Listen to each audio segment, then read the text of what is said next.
కాంగ్రెస్ ప్రభుత్వం పేద ప్రజల ఇల్లు, చిన్న వ్యాపారుల షాపులను కూల్చివేస్తూ వారి జీవనాధారాలను దెబ్బతీస్తుందని బీఆర్ఎస్ ఎమ్మెల్యే మాధవరం కృష్ణారావు తీవ్ర ఆరోపణలు చేశారు.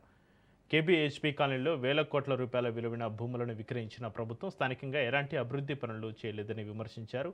పోచమతల్లి ఆలయం సమీపంలో దశాబ్దాలుగా వ్యాపారాలు చేసుకుంటున్న చిరు వ్యాపారుల షాపులను ఎలాంటి ముందస్తు నోటీసులు లేకుండా కూల్చివేయడం అన్యాయమని అన్నారు.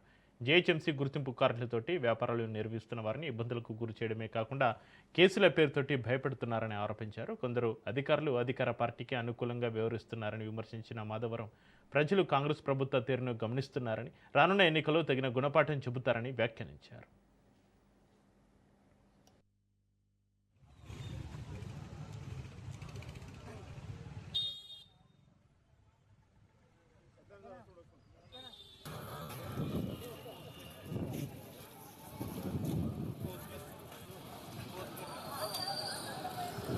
లక్ష 50 కుటుంబాలు 150,000 డబ్బాలను తొలగించినటువంటి చరిత్ర ఎవరికైనా ఉంది అంటే అది కాంగ్రెస్ పార్టీకే ఉంది.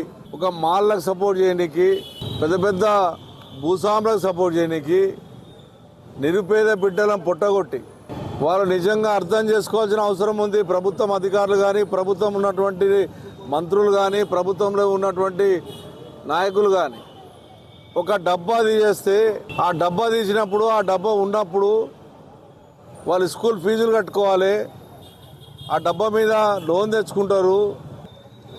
వాళ్ళు డబ్బాలు తీయాలన్నా ఆల్టర్నేట్ చూపెట్టి వాళ్ళు డబ్బాలు తీయాలి, అది రూల్.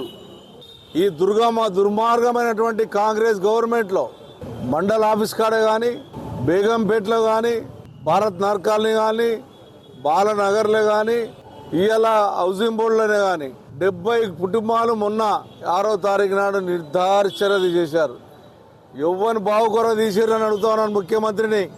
ఇవాళ పక్కకు ఉన్నటువంటి మాలోడు కంప్లైంట్ ఇచ్చిండని, పక్కకు తిన్నటువంటి ల్యాండ్ను అమ్మాలని దుర్మార్గమైనటువంటి విషయంలో ఈ కాంగ్రెస్ పార్టీ ప్రభుత్వం నిరుపేద పొట్టగొడుతుంది.